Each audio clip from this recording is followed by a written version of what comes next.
올해 1월 27일 코스닥 지수가 1082포인트로 장을 마감했습니다.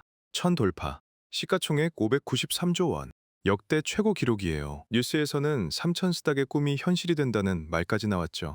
반도체 소부장, 바이오, AI 관련주가 시장을 끌어올리면서 투자자들 사이에서 기대감이 넘쳐났습니다.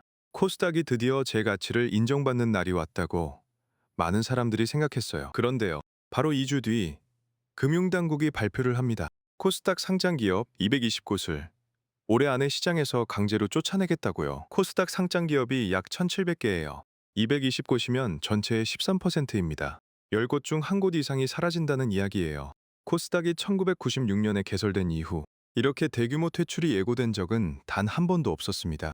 역사상 처음이에요. 축제와 장례식이 같은 건물에서 동시에 벌어지고 있는 겁니다. 그런데 더 놀라운 건요, 자본시장연구원이 계산했는데 이 좀비 기업들이 없었으면 코스닥 지수가 지금보다 37%더 높았을 거라고 합니다. 1000이 아니라 1370이었을 거라는 거예요. 도대체 이 기업들은 왜 지금까지 살아 있었을까요? 누가 이 좀비들을 먹여 살려온 걸까요? 그리고 이 기업들이 사라지면 코스닥은 진짜 올라갈까요? 먼저 숫자부터 보겠습니다. 이 숫자들이 좀 충격적이에요. 자본시장연구원이 발표한 보고서가 있어요. 이상호 연구위원이 코스닥 상장사 전체를 분석했는데요. 영업이익으로 이자 비용조차 감당하지 못하는 기업이 전체의 41%입니다. 41%요. 10곳 중 4곳이 벌어서 이자도 못 내고 있다는 겁니다. 한번 생각해 보세요. 여러분이 은행에서 돈을 빌렸다고 쳐요. 장사를 해서 번 돈으로 원금은 고사하고 이자도 못 내는 상태예요. 한 달, 두 달이 아니라 1년 내내요. 보통이라면 가게 문을 닫아야 하잖아요? 그런 상태인 기업이 코스닥 10곳 중 4곳이라는 겁니다. 더 심각한 건요, 이런 상태가 1년이 아니라 3년 넘게 계속된 기업이 있어요. 소위 한계 기업이라고 부르는데 이 비율이 18%에 달합니다. 코스닥 상장사 5곳 중 한 곳이 3년 넘게 이자도 못 갚고 있는 좀비인 거예요. 3년이면 1000일이 넘잖아요. 1000일 넘게 적자를 내면서 주식시장에 남아있는 회사가 1700개 중 300개가 넘는다는 겁니다. 이 좀비들은 어떤 모습일까요? 주가 1000원도 안 되는 동전주가 170곳이에요. 1000원이면 편의점에서 과자 하나도 못 사는 돈이잖아요. 그 돈으로 한 주를 사고도 거스름돈이 남는 상장 기업이 170곳이라는 거예요. 시가총액 200억 원도 안 되는 기업이 137곳이고요. 200억 원이 어느 정도냐면 서울 강남 아파트 5채 가격이에요. 코스닥에 상장한 회사의 몸값이 아파트 5채보다 작은 겁니다. 상장 기업이라는 말이 무색하죠. 이 두 그룹이 겹치는 기업도 상당수 있어요. 주가도 바닥, 시총도 바닥, 실적도 바닥, 사실상 껍데기만 남은 회사들이에요. 그런데 이 껍데기 회사들이 코스닥에 상장돼 있다는 이유 하나만으로 유상증자를 하고 투자자의 돈을 끌어모읍니다. 상장이라는 간판이 일종의 보증서 역할을 하는 거죠. 우리 코스닥 상장사예요 라고 하면 신뢰가 생기니까요. 실체가 없는데 간판만 번듯한 회사가 수백 곳이에요. 금융당국이 드디어 칼을 뽑았습니다. 2026년 2월부터 2027년 6월까지 16개월을 상장 폐지, 집중관리 기간으로 선포했어요. 한국거래소의 상장 폐지, 집중관리단까지 만들었습니다. 단장이 코스닥 본부 부이사장이에요. 거래소 최고위급이 직접 지휘봉을 잡은 겁니다. 이건 전례가 없는 일이에요. 세부 기준이 꽤 촘촘합니다. 첫 번째, 7월 1일부터 주가 1000원 미만 동전주는 상장 폐지 대상이에요. 30거래일 연속 1000원 미디면 관리 종목으로 지정됩니다. 이후 90거래일 안에 45거래일 연속으로 1000원을 회복하지 못하면 끝이에요. 퇴장입니다. 두 번째, 시가총액 기준을 대폭 올립니다. 기존에 40억 원이었던 기준을 올해 7월에 200억 원으로 5배 올려요. 내년에는 300억 원까지 끌어올립니다. 세 번째, 완전 자본 잠식 기준도 강화돼요. 반기 기준까지 확대해서 1년을 기다릴 필요 없이 6개월 만에도 퇴출 심사를 받게 됩니다. 빨리 죽을 기업을 빨리 내보내겠다는 거예요. 네 번째, 공시의무 위반 기준도 바뀝니다. 벌점 기준을 15점에서 10점으로 낮추고 중대하고 고의적인 공시 위반은 단 이름만으로도 상장 폐지 심사 대상이에요. 투자자를 속이면 바로 퇴장이라는 겁니다. 한국거래소가 이 기준을 다 적용해서 시뮬레이션을 돌려봤어요. 결과가 어떻게 나왔냐면 올해 안에 코스닥에서 퇴출되는 기업이 최소 100곳, 최대 220곳입니다. 역대급 대청소가 시작된 겁니다. 자, 그런데 여기서 정말 중요한 게 있어요. 이 기업들은 어제 오늘 갑자기 좀비가 된 게 아닙니다. 3년 넘게, 어떤 곳은 5년, 7년 넘게 적자를 내면서도 코스닥에 버젓이 남아 있었어요. 뉴스에도 안 나오고 아무도 관심을 안 가졌죠. 왜 그랬을까요? 아무도 이 문제를 몰랐을까요? 아닙니다. 다 알고 있었어요. 그런데도 방치한 거예요. 왜냐면 시스템 자체에 구멍이 있었기 때문입니다. 첫 번째 구멍. 시가총액 기준이 말도 안 되게 낮았어요. 지금까지 코스닥 상장 폐지 시총 기준이 얼마였는지 아세요? 40억 원이었습니다. 40억이면 강남 아파트 한 채 가격이에요. 상장 기업이라는 타이틀을 유지하는데 아파트 한 채 값이면 충분했다는 이야기입니다. 이게 올해 200억, 내년 300억으로 올라가는 건데요. 뒤집어 말하면 지금까지는 아파트 한 채 값어치밖에 안 되는 회사가 코스닥에 당당히 이름을 올리고 있었다는 거예요. 두 번째 구멍, 주식병합이라는 우회로가 있었습니다. 주가가 100원으로 떨어져도 10주를 한 주로 합치면 주가가 1000원이 되잖아요. 이걸 주식병합이라고 하는데요. 회사 가치는 전혀 안 올랐는데 숫자만 바꿔서 동전주 딱지를 피하는 거예요. 이 방법으로 살아남은 기업이 한둘이 아닙니다. 100원짜리를 합쳐서 1000원 만들고 또 떨어지면 또 합치고 이런 꼼수가 수년간 반복됐어요. 이번에는 이 우회로도 완전히 막힙니다. 주식을 병합해도 액면가 미만이면 여전히 상장 폐지 대상이에요. 합쳐도 안 되고 쪼개도 안 돼요. 실력으로 주가를 올려야만 살아남을 수 있는 겁니다. 세 번째 구멍, 상장 폐지 심사가 너무 느렸어요. 관리 종목으로 지정되고 나서도 여러 번 이의를 제기하고 심사를 질질 끌 수 있었거든요. 빠르면 몇 달 만에 끝날 심사를 1년 넘게 끌면서 버티는 기업들이 수두룩했습니다. 그 사이에 뭘 하냐면요.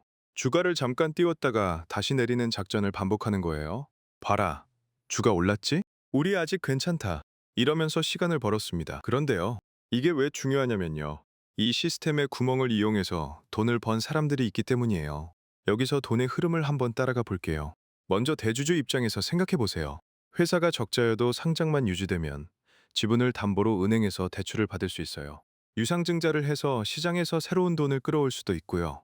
회사는 3년째 적자인데 대주주는 상장이라는 간판 하나로 계속 현금을 뽑아내는 겁니다. 회사가 망해도 대주주는 이미 챙길 건 챙긴 뒤에요. 다음, 작전 세력 입장이에요. 동전주는 이 사람들에게 그야말로 황금이에요. 주가가 100원짜리 주식은 10원만 올려도 10% 수익이거든요. 수천만 원이면 주가를 움직일 수 있으니까 주가 조작의 단골 타겟이 되죠. 인터넷 커뮤니티에 소문 하나 퍼뜨리고 가격 띄우고 고점에서 빠져나오고 남은 건 비싼 가격에 산 개미 투자자들의 손실이에요. 이 패턴이 동전주에서 수년간 끊임없이 반복됐습니다. 그러면 개미 투자자들은 왜 동전주를 살까요? 여러분은 어떻게 생각하세요? 주가가 100원이면 더 이상 떨어질 곳도 없잖아. 올라가기만 하면 되는 거 아냐? 이런 생각 해본 적 없으세요? 이게 바로 함정이에요. 싸니까 사자. 혹시 10배 나면 하는 마음으로 동전주에 돈을 넣습니다. 100원짜리 주식 10만 주를 사봤자 1000만 원이니까 부담도 적게 느껴지고요. 그런데 100원에서 50원으로 떨어지면 50% 손실이에요. 싸다고 안전한 게 아닌 거죠. 그리고 대부분 잃어요. 주가가 올라서 파는 게 아니라 상장 폐지가 되면서 가치가 0이 되는 겁니다. 이게 코스닥 시장에 숨겨진 구조입니다. 좀비 기업이 살아있는 건 우연이 아니라 누군가에게는 이득이었기 때문이에요. 대주주는 담보와 유상증자로, 작전 세력은 주가 조작으로, 각자의 방식으로 좀비를 먹고 살았던 겁니다. 좀비가 죽지 않는 이유는 좀비를 키우는 사람들이 있었기 때문이에요. 제가 이 뉴스를 보면서 진짜 놀란 건요. 미국 나스닥은 이미 1990년에 이 문제를 해결했다는 겁니다. 1990년, 미국 의회는 페니스톡 개혁법을 통과시켰어요. 이름에서 알 수 있죠. 페니스톡. 즉 동전주를 정리하겠다는 법이에요. 핵심은 아주 단순합니다. 주가 1달러 미만이면 상장 폐지, 30거래일 연속 1달러 미만이면 경고가 나가요.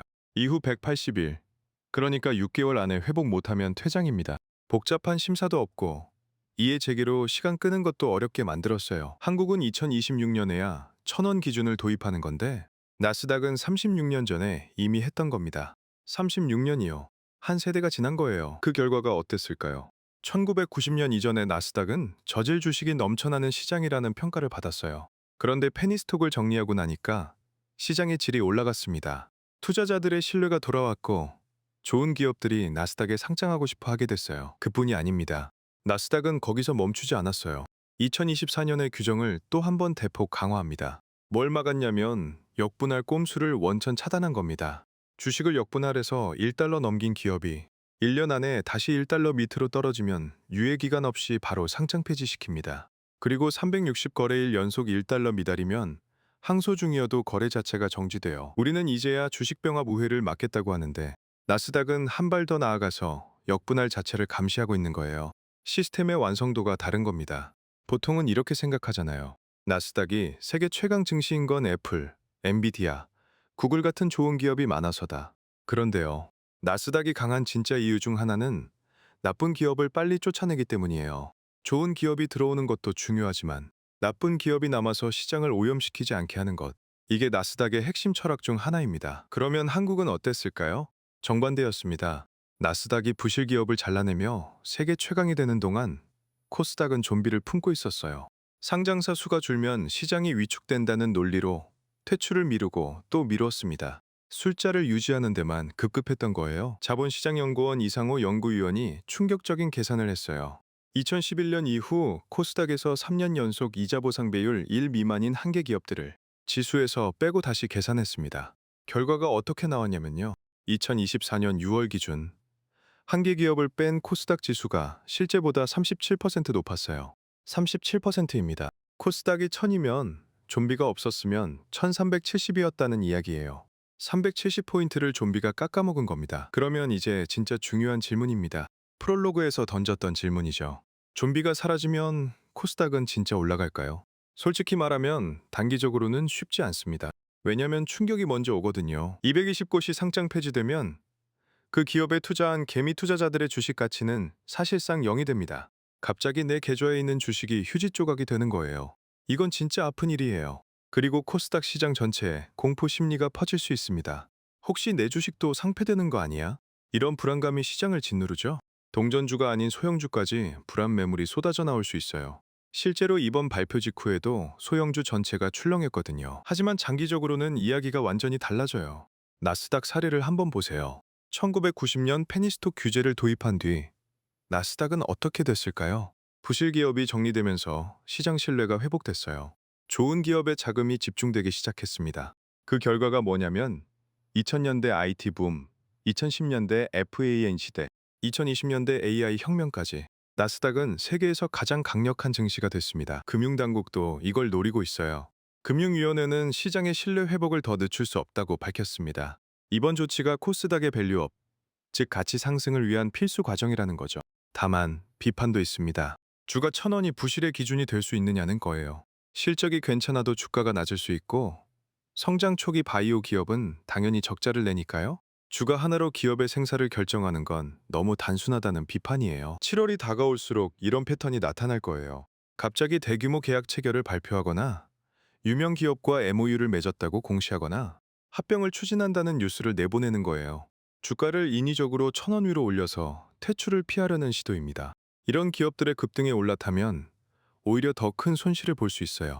동전주가 갑자기 20, 30% 올랐다고 뛰어들면 그건 회복이 아니라 마지막 불꽃일 가능성이 높습니다.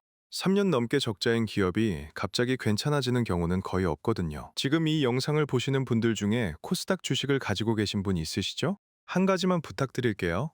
오늘 장이 끝나면 계좌를 한번 열어보세요. 혹시 주가 1000원 미만인 종목이 있나요? 시가총액 200억 원 미만인 종목은요? 그 회사가 최근 3년간 영업이익을 냈는지, 이자를 갚고 있는지 확인해 보신 적 있으세요? 있다면 7월 이전에 판단을 내려야 합니다.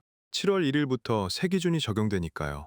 어떤 선택을 하든 그건 여러분의 몫이지만 적어도 내 주식이 퇴출 대상인지 아닌지는 알고 있어야 해요. 그리고 한 가지 더요. 동전주에 투자하고 계신 분들 중에 조금만 더 기다리면 오르겠지라고 생각하시는 분이 있을 거예요. 그 마음 충분히 이해합니다. 이미 넣은 돈이 아깝잖아요. 하지만 이미 넣은 돈 때문에 더 큰 돈을 잃는 걸 경제학에서는 매몰 비용의 오류라고 불러요. 이미 쓴 돈은 어떤 선택을 하든 돌아오지 않습니다. 지금 판단해야 할 건 앞으로 이 주식이 오를 가능성이 있느냐는 것뿐이에요. 코스닥 1000시대 숫자만 보면 축제예요. 590조 역대 최고. 하지만 그 안을 들여다보면 5곳 중 한 곳이 좀비이고 220곳이 오래 사라질 운명입니다. 어쩌면 이건 코스닥에게 반드시 필요한 수술이에요. 아프지만 안 하면 더 큰 병이 되는 수술. 좀비가 없었으면 37%더 올랐다는 숫자가 그걸 증명하고 있습니다. 코스닥이 진짜 3000 스닥이 되려면 좀비를 정리하는 이 고통의 시간을 반드시 지나야 해요. 오늘 준비한 이야기는 여기까지입니다. 어떠셨나요? 경제의 속마음이었습니다. 다음 시간에도 한 걸음 더 깊이 있는 이야기로 찾아뵙겠습니다.